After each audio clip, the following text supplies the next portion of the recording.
All right, hi folks. This is Larry Mussolino. Wanted to record some examples worked out from the Module 4 homework for Math 241. And I think I'll break this up into two videos. So I'll do a handful of problems in part one, and then maybe another handful of problems in part two. So in this homework, you're asked to find derivatives and also to interpret derivatives. So let's start here with this one. It says find dy. Now, let me mention a little bit about notation for derivatives, because there's a few ways you can write it. Let's say you start out with a function y equals something, and you want its derivative. You could write it as y prime. So y prime is one way to notate derivatives. Another way could be write the function as f of x. Then the derivative could be written as f prime. But there's even another way.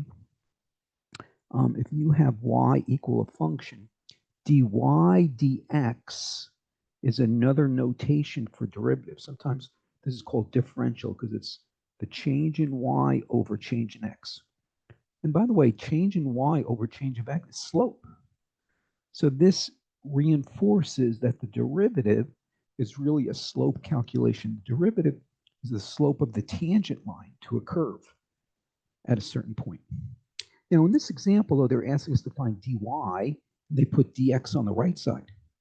So if you imagine multiplying both sides of this equation by dx, we can consider dx as an algebraic quantity if we want.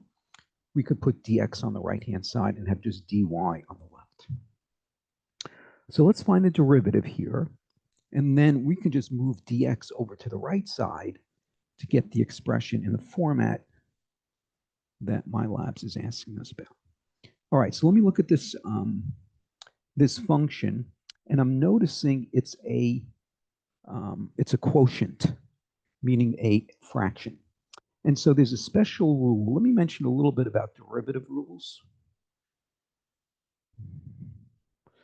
And let me mention the product rule and the quotient rule for right now. And also let me mention the power rule. So the power rule is probably the rule you'll use most often. It says if you have y equal x to an exponent, if you want the derivative of this function, you take this exponent and bring it down in front as a multiplier, write down x, but the new exponent is one less than you started with. Let me give you a quick example. How about y equal x to the 3? The derivative function here would be the 3 comes down in front as a multiplier. The new exponent on x is one less than what we started with, so x to the 2. But we need some rules for when we have a multiplication of two functions. So if you have a multiplication of two functions, think of this as f and g, then the derivative here is f times g prime plus g times f prime. We'll do an example of this in a minute, but let's come to the quotient rule because that's what we need here. For the quotient rule, if you have f over g, like our example, the derivative is g times f prime minus f times g prime all over the function g squared. So this is called the quotient rule. And let's use this rule here. All right, so let's go to our function. By the way, folks, good idea would be to write these rules down on a summary sheet of some kind because you'll be referring to these rules throughout the course. So let's go and I'm going to label this top function f, and I'm going to label this bottom function g. This is just the way I do it. You don't have to do it exactly this way. But the quotient rule that we're going to be plugging into. And let me write it, I guess write it as dy dx, because that's the format we want to use here. So I'm going to take g times f prime minus f times g prime all over g squared. Now let me go off to the side here and let me just write down that the f function we labeled as the numerator 6x. The g function we labeled as the denominator 1 plus 5x squared. Let's find the derivative f prime because we're going to need that to plug into the quotient rule. Well, this 6 is a constant. You just copy that down. I can think of this as x to the 1. I'm going to use the power rule for this. That 1 comes down in front as a multiplier. Subtract 1 from the exponent, I get x to the 0. But x to the 0 is just 1. So this is 6 times 1 times 1 is just 6. All right, let's come down here and figure out g prime. Now, when you take the derivative of just a constant by itself, that derivative is 0. So the derivative of 17 is 0. The derivative of negative 8 is 0. The derivative of 1 is 0. So the derivative of just a constant by itself is 0. So the derivative here is 0. All right, let me come here. This 5 is a constant in front of x. You copy that down. I'm going to use the power rule here on x to the 2. The 2 comes down in front as a multiplier. The new exponent is x to the 1. So this is just going to be 10x. All right, I'm ready to now go ahead and plug into the quotient rule. All right, I'm going to drop in the g function first. Our g function was 1. Here's g function. 1 plus 5x squared. Now the quotient rule says we need f prime. F prime was just 6.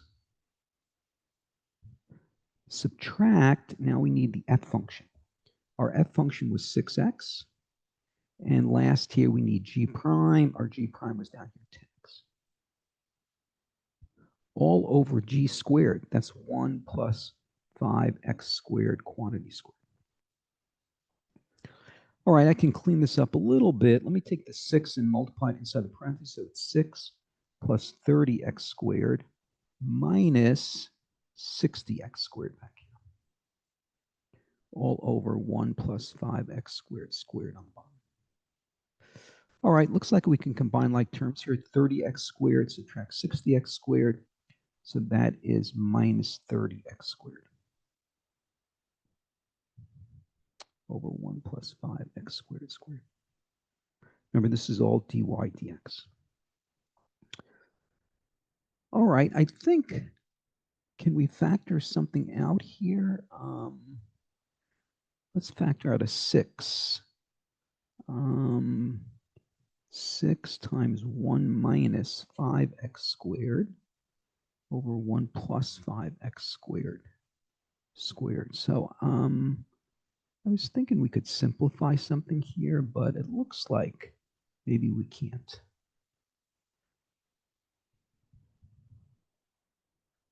So last step, let's go ahead and multiply both sides by dx to get the equation in the format that they are asking us about.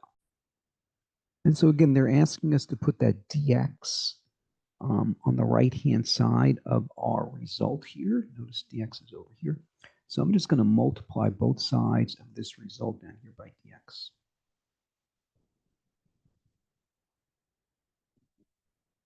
And so this will cancel out. So the answer will be, let me write the final answer up here. The final answer will be dy equals 6, 1 minus 5x squared over 1 plus 5x squared dx. Now, of course, you don't put the dx in the answer box because my lab's already put it there for you. All right, let's take a look at another example here.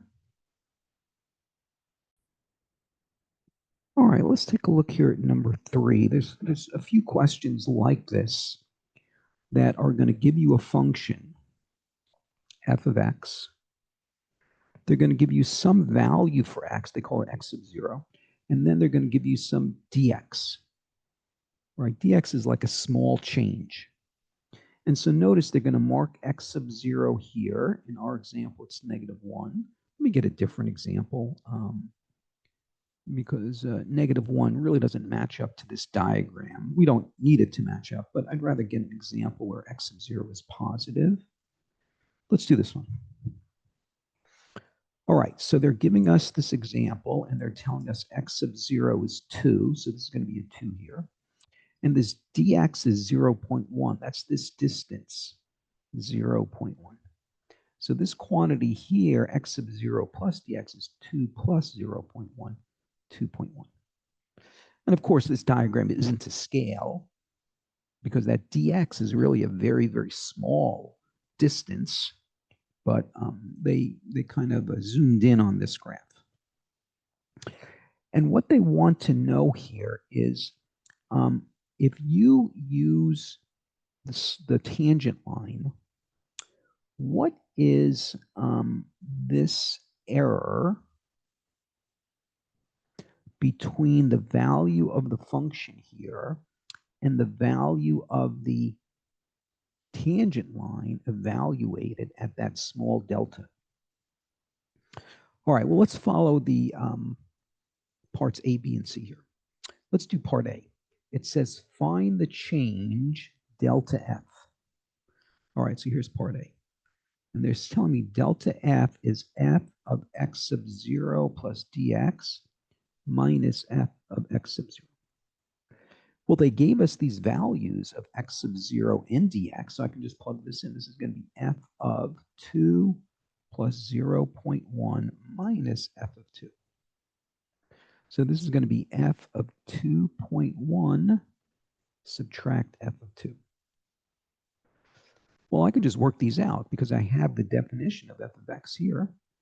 So let me do it off to the side here. How about f of 2.1? That's going to be 4 times 2.1 squared plus 9 times 2.1 minus 3. All right, I'm going to work this out on my calculator. 4 times 2.1 squared plus 9 times 2.1 subtract 3. And I'm getting the answer here, 33.54. All right, so this is 33.54. Now we just need f of 2. Let's work that out. F of 2 is 4 times 2 squared plus 9 times 2 subtract 3.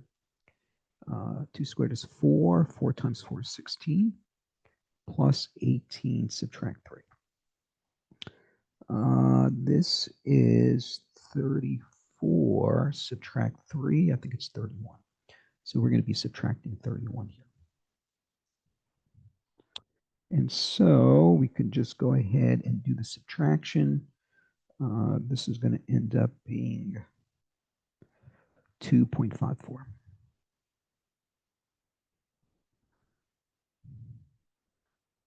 Okay, so this distance we just figured out is 2.54. All right, let's go and work out part B. Part B says, what is df? And notice here they gave us the instructions on how to calculate df. So let's do part B over here.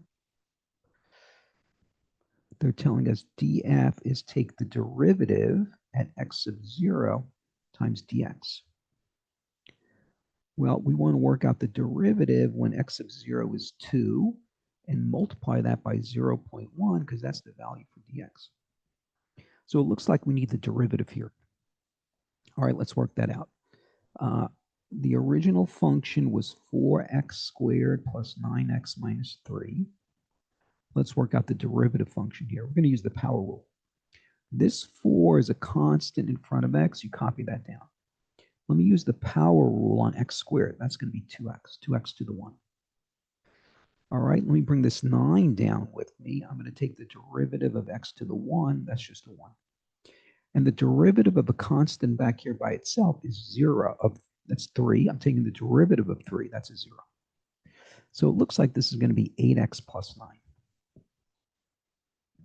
So we can work out now f prime of 2. The derivative of value of x is 2. That's 8 times 2 plus 9. That's 16 plus 9, that's 25. So this is going to be 25 times 0. Well, that's 2.5. All right, one last step, part C. Part C says, what is the error delta F minus dF absolute value? Well, we really know these values because this is delta F is part A of the problem. dF is part B of the problem. So they're asking us to calculate the absolute value of 2.54, right? That was part A of the problem. Subtract 2.5, that was the answer to part B. So this is 0.04 absolute value, but the absolute value of 0.04 is just 0.04.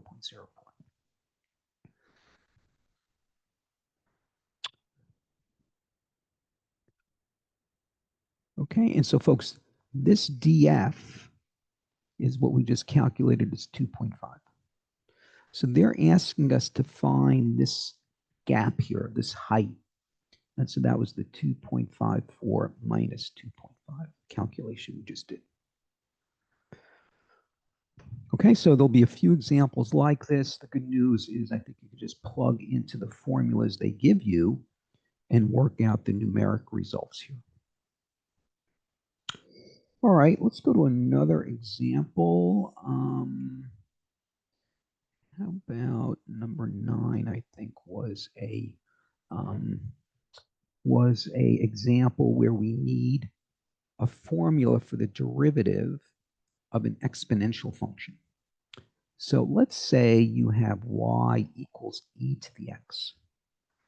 By the way, e to the x is called an exponential function, which is an increasing function like this. So this is y equals e to the x. It turns out this function is unique. When you take the derivative of e to the x, you get the answer back, e to the x.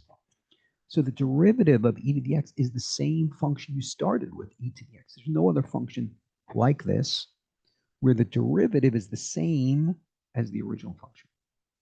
But we need a variation of this. We need a more complicated version. Because what if the exponent isn't just a plain old x, but it's some function of x? Well, there's a rule for that. It says if you want to know the derivative, you copy down this expression as is, but you have to multiply this by the derivative of that exponent. This is actually called the chain rule. Let's do a quick example. What if the original function was e to the x to the third plus 7x? The derivative, all right, well, copy down this function as is. So I'm just going to copy that function as is. Now I'm going to multiply by the derivative of the exponent. Well, that will be 3x squared plus 7. Right, the derivative of x to the third is 3x squared. The derivative of 7x is 7. All right, so let's use that for our example. Y equals 3e to the negative x plus e to the 4x. And they want dy dx. Remember, dy dx is just another way to write y prime, or the derivative function. All right, let me copy this 3 down. It's a constant in front. Now I'm going to take the derivative of e to the negative x. Well, copy that function as is, and now multiply by the derivative of the exponent. But the derivative of negative x is just negative 1. All right, let me come back here. I want to take the derivative of e to the 4x. Copy down the function as is. Got to multiply by the derivative of the exponent. But the derivative of 4x is just 4. So I could just clean this up a little bit. I can write this as negative 3 e to the negative x plus 4e to the 4x. Okay, so keep in mind this rule for the derivative of exponential functions. e to the x, that is. All right, let me do another example here. Let's do this one because this will be an example of the product rule. So on this one, they're giving us y equals x to the 9 sine x. Do you notice this is really one function multiplying another? Let me put this in parentheses just to make it clear that this is one function multiplying another function. So for this, we need something called the product rule. The product rule says if you want to find dy dx, take f times g prime plus g times f prime. Well, for that, you label the first function f, label the second function g. Of course, you don't have to use f and g. This is just the way I do it, but you can use any letters you want. But I'm labeling the first function as f, the second function is g. Let me go off to the side here and do a little bit of scrap paper work. So f is x to the 9, and g is sine x. Let me find f prime, because we're going to need that in a second. Well, this is the power rule. The 9 comes down in front as a multiplier, and you make the new exponent 1 less than what you started with, so exponent is 8 there. All right, how about g prime? We need the derivative of sine, the sine function. The derivative of sine is cosine. I'm ready to go plug in to the product rule. Right, this is what I'm calling the product rule. All right, let's go plug in. We need the f function. Well, the f function was up here, x to the 9. Now we need g prime. G prime was down here, it was cosine x. All right, let me come back here. G, the g function was sine x. And last, we need f prime. F prime was here, 9x to the 8. And that's it. I'm done. I can't do anything else to simplify. So here is the final answer for this one. Okay, folks, hope this is helpful as you're getting started here in the Module 4 homework. Again, I'll do a part 2 of this video where I do some of the examples kind of in the second half of the homework. Okay, folks, let me know if you have any questions as you're working in this homework.